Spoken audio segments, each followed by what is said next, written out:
Now, on payday, September 15th, 1994, I got $250 out of my ATM. I had been back on base about 2 to 3 weeks after legally separating from my ex-wife after she left me stranded in Tennessee. Right. So anyway, I and go up to the room, and because the bathroom area is down from me, I get a towel, my travel bag, and I put the key in the travel bag. I leave my ID, my wallet, and the money in the room. Right. So I go down, get cleaned up, take a shower, all that, pee. Right. So when I do that, put on the dungarees again, right? Because I don't want to walk down the hall naked or in the towel. That makes sense so far? So anyway, right, I get back to the room after doing all that, and it's locked and I can't find the key in the travel bag. Right. So first thing I do is I go downstairs to see if they have a master key. No luck. Right. Then I go to the security with this dude who's trying to help me get into the room. Right. Security didn't have a way to get in, and they wanted me to wait until morning. Well, I didn't have nowhere to sleep then. Right. Except in a lounge designed not for sleep, but for people to study in. Right. Because it's a military barracks. Right. It's not designed for you to sleep in it, but right, if you do fall asleep sometimes while studying, you usually can get up and go back to your room, but here I am locked out in my room. Right. For the rest of the night after 6 p.m. or so. Right. Somewhere around there. Right. So usually you get off between 4 and 5. You go get a bath, a shower, or whatever, get cleaned up, and then you go out for the night. Well, that's what I was going to do. Right. I was going to take the $250, go to a motel, maybe get a motel. Right. If I met a girl that night, I don't know. Right. If not, then I would just go to a movie. Right. And a buffet and get something to eat. I was also only 170 pounds in 1994. Right. And I done showed you proof of that, but whatever you want to believe. Right. All right. So then when security wouldn't help us, we went over to the male barracks next door. They didn't have a way we can get into the room. Right. Either. The females had moved across the campus, which is a hospital campus. Right. It's also designed for the corpsmen and the doctors and all that to stay there. Right. So it's like a campus for a school, but it's also the hospital for the Navy. Right. It's called Portsmouth Naval Hospital. It probably don't even look the same now as it did then. Right. Again. This was almost 30 years ago, too. Right. So when that didn't work, we decided to try a couple of pair of screwdrivers, but then we would have to bust open the door or something. So that didn't work either. Then the guy asked him, well, do you have a credit card or something? Maybe that'll fit through the latch thing there. Right. Nope, that didn't work either, and I didn't want to damage his card, so there you go. Right. The final thing, right, I could do, since I'm a martial artist and took a little karate and gymnastics when I was younger, right, and could do cartwheels, what's called full revolution on the bars, which is where you do a single bar with one swing at least. And I could kind of do that, right? And I could do cartwheels, kip ups, roundabouts, a walkover, which is where you just kind of flip with one leg, right, and then the other leg goes over, right. And then what's called the not the somersault. I didn't do the somersault because I was kind of worried about not doing it right with no real training to do one, right? Or someone to hold my arms in case um, I was to practice and make a mistake and didn't quite land right? You can also damage an ankle or something like that anyway. Though, hopefully that would be the most and I wouldn't actually try to break my neck or anything, right? But I could also do a tightrope walk, right? I could put a tightrope and walk between the rope, right? And I'm doing this as a form of martial arts training at home, right? When I'm not in the dojo with Cliff Yan or something, right? Which Cliff Yan, again, still has a dojo, right? Again, in Lincoln, right? And again, right? So, again, right? And it's on Chimney Road in Lincoln.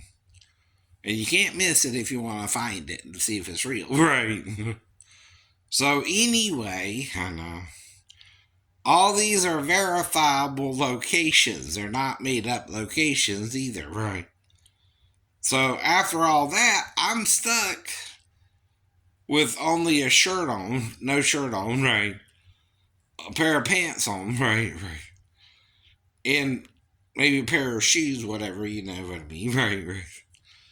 And that's it. For the rest of the night, I don't have nowhere to sleep but in one of the lounges or something, right? Now, if push came to shove, I was willing to do that, by the way. Right. I'm not saying I wasn't willing to do that.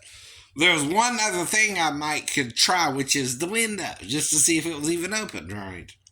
It might not have been, probably more than likely, but you never know, right? So again, there was no direct access to the roof, right? So I had to climb up on the stairwell outside. There was one on each side, right? So I went around after counting the rooms to my room, right? And I think it was like 20 something rooms, or between 15 to 20 something rooms or so, or something like that, right? So I counted the number of rooms from the end of the hall to my room, right? With, of course, the bathroom in between, right? All that, right? So it was about 15 rooms, let's say, right? So I climb up on the roof. I used the gymnastic technique which is called, I forgot what, just one revolution around the bar, right? It's like, but instead, I put my feet over and onto the roof, right? Where I could climb up safely, right? Now, there was what you call outlook for the stairwell, and it was about 4 feet off the ground, right? Or so. And the window ledges are usually 2 to 4 foot from the previous floor as well. So once I did that and got up on the roof, right, I counted the rooms to my room and lowered down, was trying to lower down to get onto the window ledge, right? And just to see if I had somehow left the window open or if it was left open accidentally, or something. Even by someone previously, you don't know. You're just trying to get into the room. That's the last thing you can think of to try. Now, I didn't plan on jumping from the window ledge.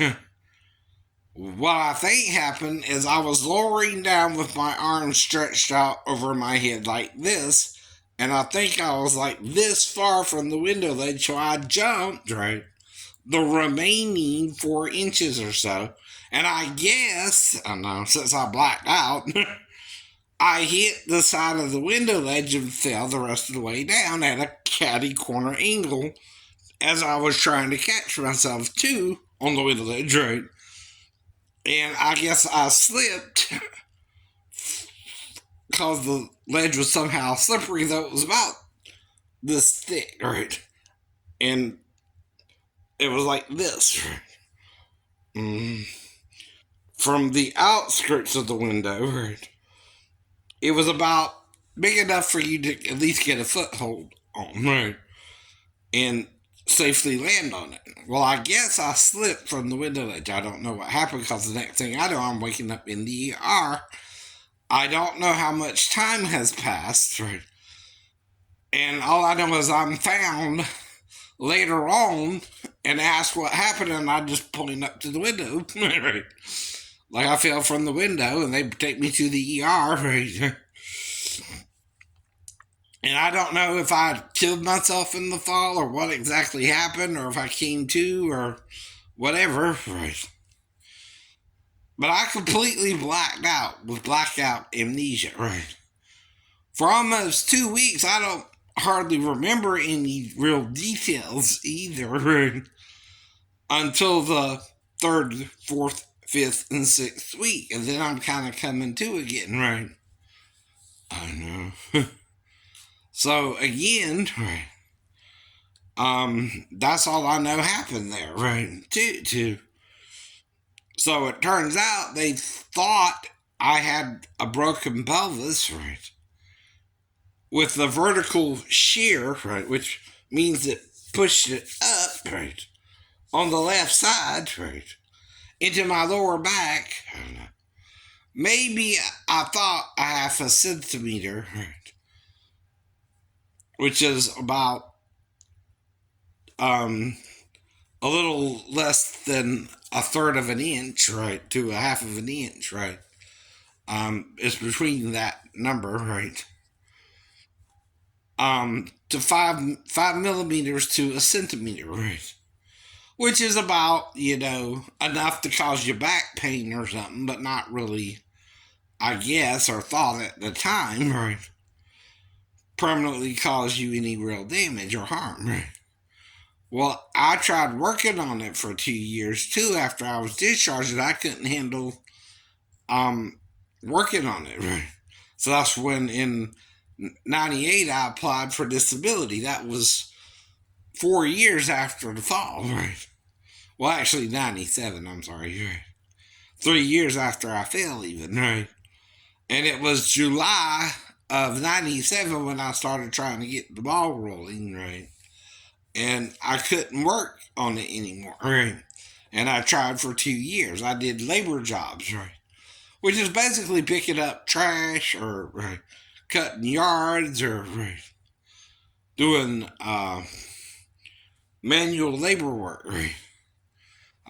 And I also drove for the lady who was named Catherine Stevens, right. And her company was called Labor Finders, right. And I even worked for her briefly as a direct employee, and she even paid me a little unemployment, right. Yep.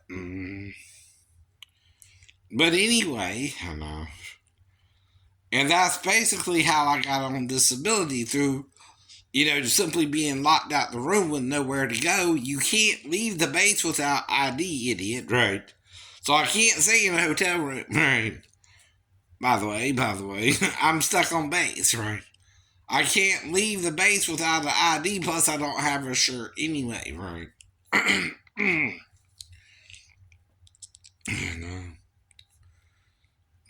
So again, right,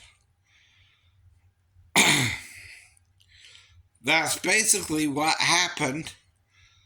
I didn't jump any more than the 4 inches to the window ledge, right? Which is still just basically letting go of the roof to get onto the window ledge, about 4 inches, right?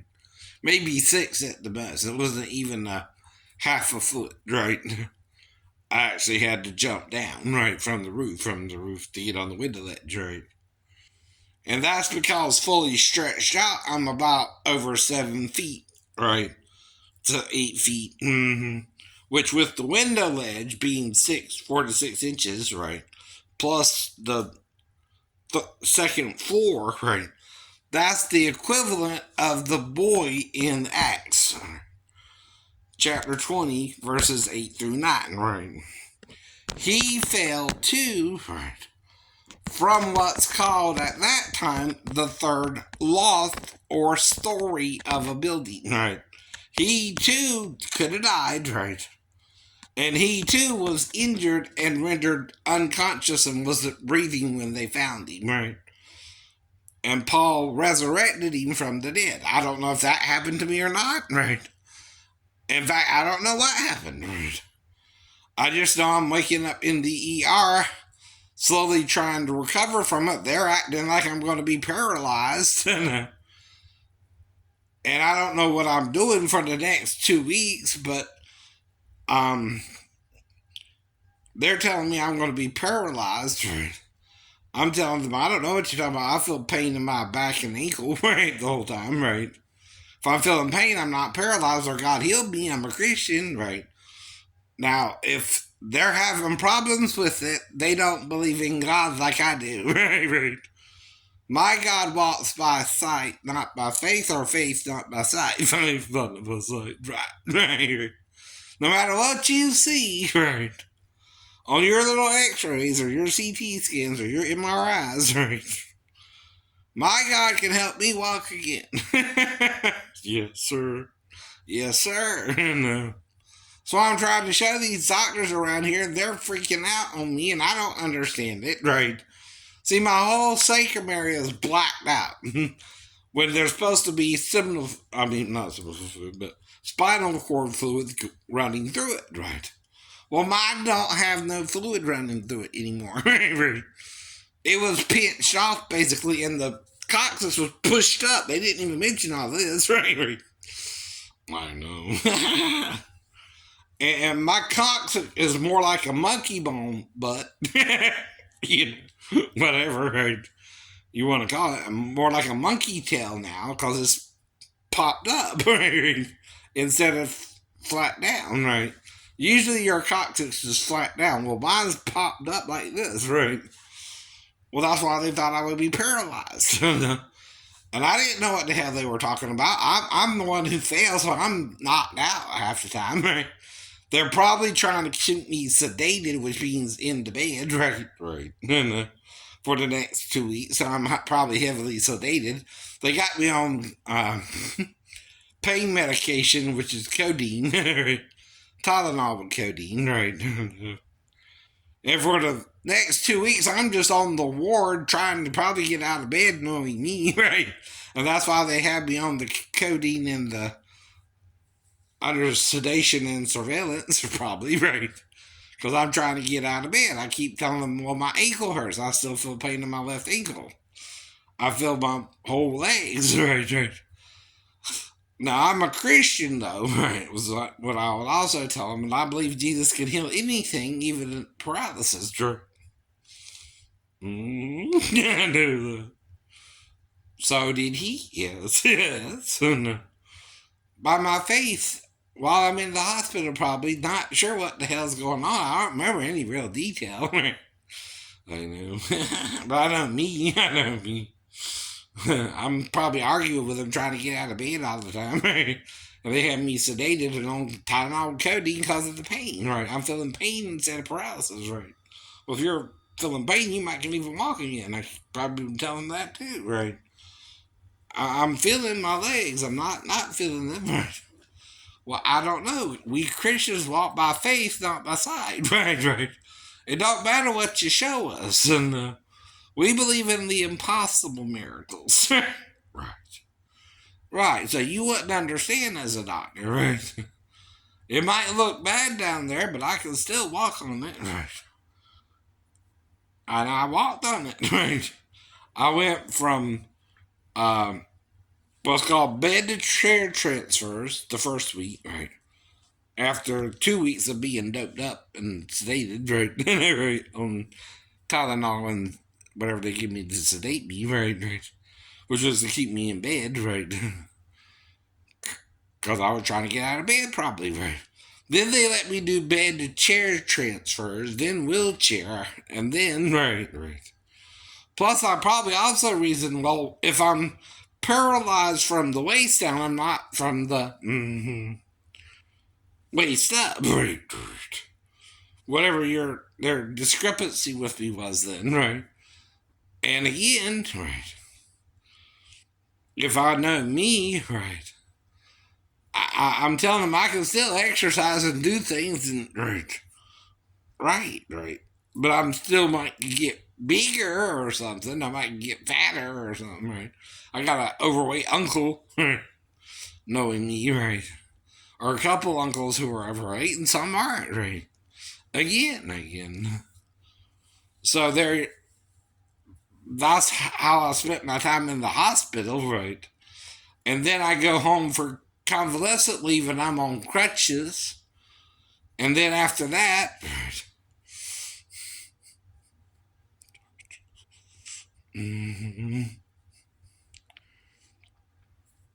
that's 30 days leave. During that, I have sex with like a couple of women, right. One I met at the McDonald's, one I met on 37th Street, one I met at the theater.